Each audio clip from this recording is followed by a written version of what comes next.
Hi everyone. So we are going to start with chapter 11, but let's first kind of talk about what happened in chapter 10. And Tristan baked something, and can you guys remember what he baked to give to Winnie? It was a chocolate molten cake, right? So he ended up giving the cake to Winnie, and Winnie ended up telling Tristan that he needs to come up with a budget plan. And Tristan's like, I don't know how to do that. And Winnie was like, well, you need to do your research, go over to the library, and they will help you out. So that's kind of where we're at now. And also, his dad, remember, he fell off the roof, so we still have to figure out if he has a concussion or not. So let's go ahead and get into chapter 11. If you're ever thinking about starting your own business, you should really check out Starting Your Own Business for Dummies. It was definitely the most useful book Josh gave me.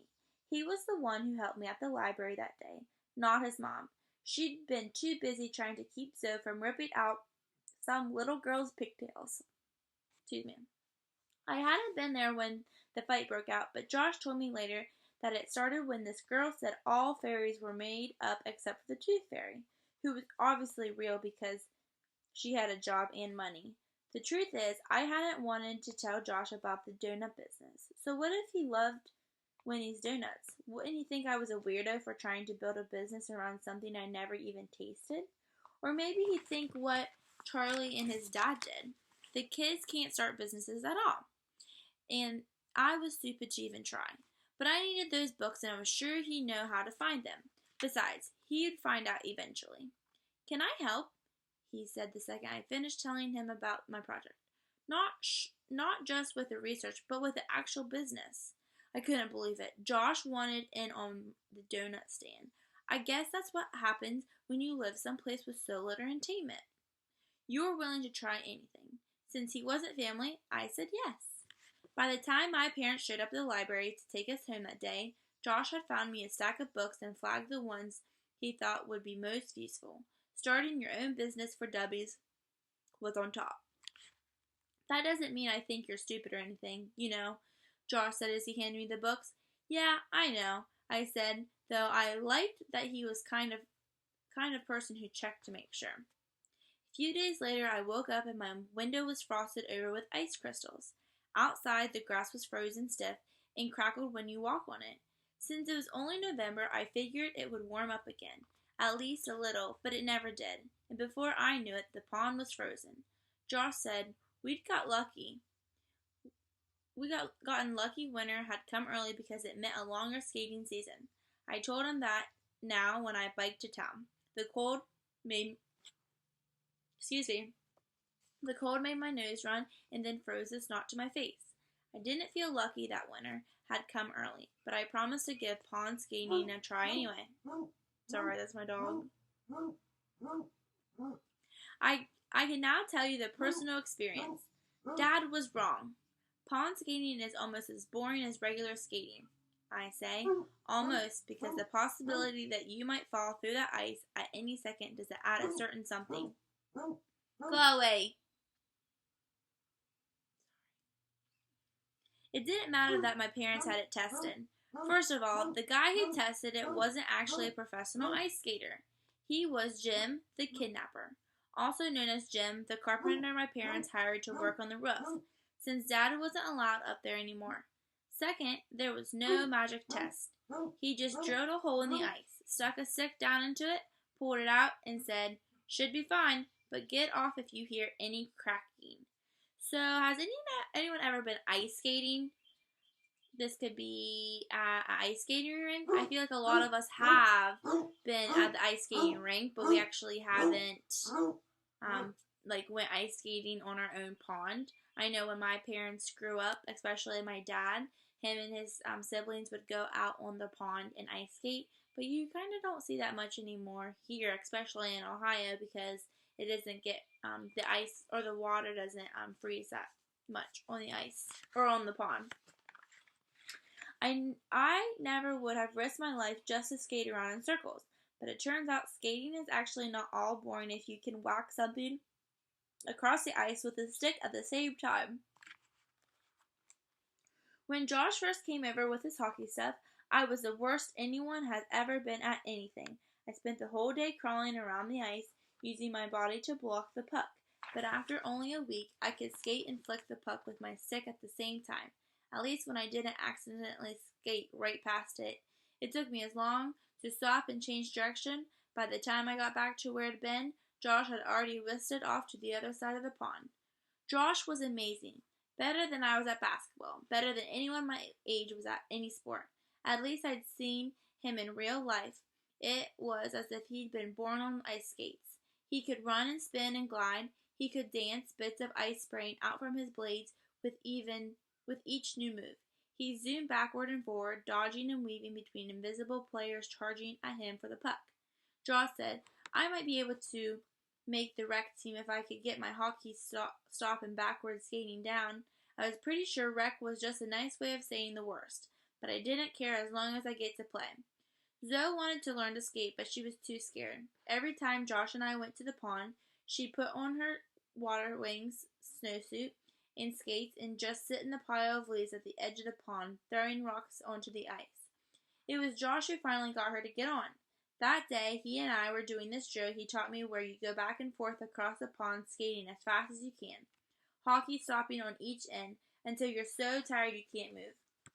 I couldn't go fast or stop fast, so it took me forever to get from one side to the other.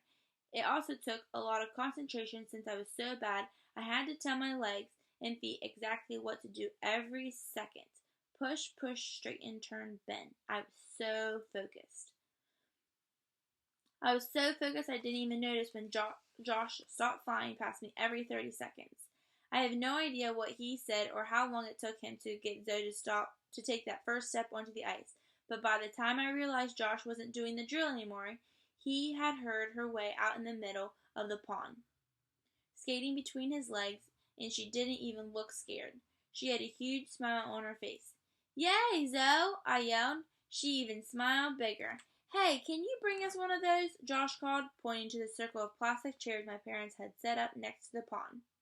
Onto the ice? Uh-huh. Zoe clearly wasn't the first kid Josh had taught to skate. The chair was genius. Zoe could lean on it, push it along the ice. By the time we went inside, she was pushing off and gliding a good ways, holding onto the chair with just one hand. When we got back to the house, we went straight to the living room to warm up by the fire. Janine was in there on the couch reading The Wolves of Willoughby Chase. Again, I'm pretty sure she was still staying up at night reading it because her eyes were puffy and red all the time. If you ask my parents, this was from allergies, even though we all knew Janine stopped getting allergies when it got cold. Janine hadn't gotten on the ice even once, and not just because she was convinced she was going to fall through it. Now that she was done with gathering stuff for her project, she never left the house. At least before, she'd go outside to collect leaves and dirt and scat, which is what we called the animal poop she picked up with rubber gloves, put it in a Ziploc bag, and stored it in our freezer. Yuck. But now she had everything she needed. She wouldn't even get off the couch. She sat there all day long, working on her project and studying for the regional solve-a-thon, this huge competition for all the Janine Livins and Kevin Metzies in the Northeast who want to show how many math problems they can do in 6 hours. When she needed a break, she'd read The Wolves of Willoughby Chase for the bazillionth time. I took off my jacket and gloves and hung them on the fireplace screen. I'm making hot chocolate. Who wants? Is this a trick question? Josh said. With marshmallows, Zoe said.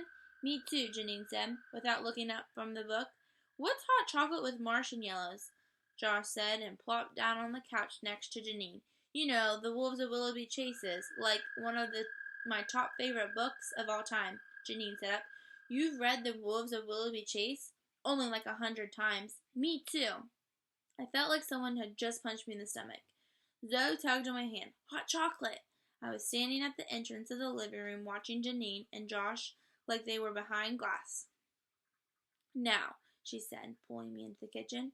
As I stirred the milk in the saucepan, I listened to Josh and Janine talking in the living room. Janine, have you read the sequel? Josh, Black Hearts and Battersea? Yeah, not as good. Janine, I know. Do you think you'd want to join a book club with me and my friend Kevin? He lives in Manhattan, but he'll join by Skype. Josh, sure, that sounds cool. My mom can get us books on the interlibrary loan if you want. Janine, oh yeah. My skin felt prickly all over. Hot chocolate! I yelled. The milk was barely hot, but I poured it into the cups anyway. I stirred and stirred, but the cocoa clumped up and wouldn't dissolve. So how do you think, based on how Tristan is acting, do you think he's really happy, or do you think he's a little bit jealous of Josh and Janine? I don't know. So I'm joining the book club, Josh said as he and Janine came into the kitchen. Janine laughed. Tris doesn't do book clubs. He isn't really a reader. Then she picked up her hot chocolate and took a sip. This is cold, she said, and went back into the living room. Josh, Zoe, and I sat down at the kitchen table and drank our awful hot chocolate. Thanks for making this, Josh said. I took the milk off too soon. It's still good, I shrugged. The Martian yellows are good, Zoe said. Great, I said. She put her cup down and squinted at me. How come you have a mad face? I'm not mad. You have the face. She stuck out her chin and mashed her lips together. Are you mad? Josh asked. No, don't worry about it. What could I say? Don't be so nice. You can't be in my sister's book club. He'd think I was a complete jerk. Besides, I wasn't mad at him. This wasn't his fault. It was Janine's. Had I ever asked Kevin to play basketball? There were rules about sisters and brothers and friends, and Janine had broken them. Josh wasn't the only kid in Petersville. If she wanted a friend here, she could leave the house and find one. So it sounds like he's not too happy. Thanksgiving has always been my favorite holiday. Basically, it's all about food and being thankful that you have food. Which, not to brag, I feel like I normally anyway. Not because I think so much more about world hunger and the next kid, but because I think way more about food than the next kid. Anyway, since food is food no matter where you are, and since Mom's food is always amazing, I figured Thanksgiving could be the way it was supposed to be in Petersville. Then Charlie called. It was after dinner. We were in the middle of dessert, something new Mom was calling 3-pea crumble because it's made with pears, plums, and pecans. We were arguing about whether it was good enough to make the menu. I was a big no. She left the skins on the plums, and they made the whole thing bitter. Suddenly the lights went out. We thought it was the power, but then the phone rang. I knew it was Charlie calling to ask what he should bring since Thanksgiving was only a week away. I jumped up and felt my way to the living room. Somewhere in there, my foot caught something and brought it down with a crash. Sorry, I yelled as I patted down the couch for the phone. I was pretty sure I'd just destroyed a half-built motorized bird feeder, Dad's latest project. Hello? I was right. It was Charlie. All the things I've been dying to tell him about flooded my brain. Josh, the purple demon, the flash flood, ice hockey. Hey, so it's like the North Pole up here, and my room's in the attic, which is extra cold, so bring all the clothes you own, I said, speaking as fast as Josh, and definitely bring a sleeping bag because mine smells funny since Zoe used it, and we're not coming, Charlie said. I know, it sucks. Why? What happened? Nothing. Or, not just one thing. Justin's got this cold, and my dad's been working really hard. Oh, plus my mom says they didn't know it was so far when they said yes. Sorry. Chloe! What? Nobody gotten hit by a bus? Nobody had bird flu? I was getting the dog ate my homework. This seat is safe. Didn't you get the invitation, and not just from anybody? From Charlie. The Kramers didn't want to come. Fine. They and my parents were just friends because Charlie and I had been forever. But what about Charlie? I knew what angry Charlie sounded like. Spitting, cursing. I'll show them, Charlie. This wasn't him. It's not like you won't be coming back to the city, right? He said. Everybody comes to the city sometime. I guess, I said, wondering what Charlie would say if I told him Josh had never been to New York City. My mom said it would be easier to see you on your trips back home. Back home, huh? I said. What? He didn't get it. Nothing. And she said maybe we can go up there in the summer, when it's not so cold. Sure, summer 7 months from now. Then we both went quiet, which feels weird when we're on the phone because you can't see the other person and you start to feel like you're alone. especially when you're standing there in the dark thinking about the things you wanted to say but suddenly don't anymore. Then Charlie said, "Anyway, I got to go. Sam and I are going back to school. They're keeping the gym open late so we can get a little more practice in before tomorrow." He wasn't coming for Thanksgiving. He hadn't asked me anything about Petersville, and now he was getting off? "Oh, right, tryouts," I said, and as I did, I could feel this dark corner of me hope he wouldn't make the team. "Let me know when you're coming home," he said, and it felt even worse this time than it had the first time he said it. Mom and Dad did their best to cheer me up. Mom promised to make all my favorite dishes, including double-layer carrot cake with coconut frosting and baby Brussels sprouts and baby Brussels sprouts. Then she and Dad came up with this really fun idea to make Thanksgiving even more special. We were going to pick our own turkey, not plucked and headless from a butcher, but live with feathers from a farm. I think they thought it was going to be like picking your own Christmas tree. Not that any of us had ever done that before either. The thing about a Christmas tree, though, is that even if you're chopping one down, it's a plant, so it's pretty easy to get over the whole ending a life thing. Turkeys, however, are very obviously alive. They don't actually gobble gobble, and they're not cute or anything, but they do make noise and run around. Another important difference between Christmas trees and turkeys. We don't keep Christmas trees in little jails where they walk around looking sad and begging to be rescued. So let's just say this was one more surprise that would have been perfect for the other family. The one with the 4-year-old girl who loves staring at sad turkeys in little jails because that girl wouldn't have masterminded the biggest turkey breakout in Thunder Hill Farm. Pick your own turkey history. Luckily, turkeys aren't very smart. How much brain could fit into those tiny heads anyway? So even with Zoe chasing them out of their cells, yelling, "Run, run!" they refused to go very fast. I've been afraid Mr. Jennings, the guy who owned the farm, would flip out, which particularly worried me because he was the size and shape of a WWF wrestler. But he just laughed. He wouldn't even let Mom and Dad make it up to him by buying the biggest, most expensive turkey he had. The worst part about my parents' stupid idea was that when Thanksgiving did finally come, and Mom had made this amazing dinner and brought out this delicious turkey, I couldn't eat it.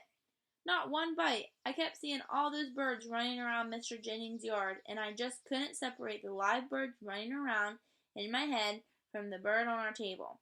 And the idea of putting one bite into my mouth was just impossible. Like eating something that wasn't even food, like sand or a pencil or a sister. I tried to talk myself out of it. I tried so hard, but nothing worked. The thing that really drove me crazy. I was the only one who felt this way. Even Zoe, the great turkey rescuer, ate 3 portions. Of course, they all said it was the best turkey ever. Nobody got to eat dessert that night, though, because before Mom made it, all the lights went out again, just like they had when Charlie called. Dad offered to hold a flashlight while Mom made his favorite breakfast. His favorite dessert, but she didn't think it was a good idea. The lights came back on again sometime in the middle of the night, but then went out again the next day, so my parents called an electrician. Of course, when he came, the lights worked just fine. My parents have now hired every electrician in the county, but nobody has been able to figure out why. Every few days, all the lights in the house turn off and refuse, no matter how nicely you ask to turn back on. What really stumps people is that even when the lights go out, everything else works just fine. I told my parents to stop wasting their money, but they refuse to accept what I think is pretty obvious. When the purple demon gets bored, she turns out all the lights so she can watch us bump into things. The Tuesday after Thanksgiving, I got an email from Charlie. The second I saw it in my inbox, that bad feeling I'd been carrying around since our call was suddenly gone, because I knew that email was going to say, "Sorry I couldn't come for Thanksgiving. Sorry I didn't seem sorry. Sorry I got off so fast. Sorry I didn't ask for one thing about Petersville. Sorry about not sending more emails." Then I clicked it open. To Jax T11441 at mar.com from kkramerrocks at mar.com. And the subject says, "Hey, I made it with a bunch of exclamation points. And that was it. I wish I could tell you I sent an email right back and that it said, "Yay!" That's what the 12-year-old kid in the other family, the one I was supposed to be, would have done right after he dug up worms in the backyard and made bark tea. But I didn't. Me, I stole the Wolves of Willoughby Chase off the couch where Janine had left it, climbed up to the attic, and stayed there in bed, under the covers, reading for the rest of the day. He doesn't seem really too happy with Charlie. But that is the end of chapter 11, and we're around 20 minutes. So I'm just going to hold off on chapter 12 because chapter 12 seems a little bit long too. So today I'm just going to read chapter 11, and I hope you guys enjoyed reading that, and I will see you guys tomorrow.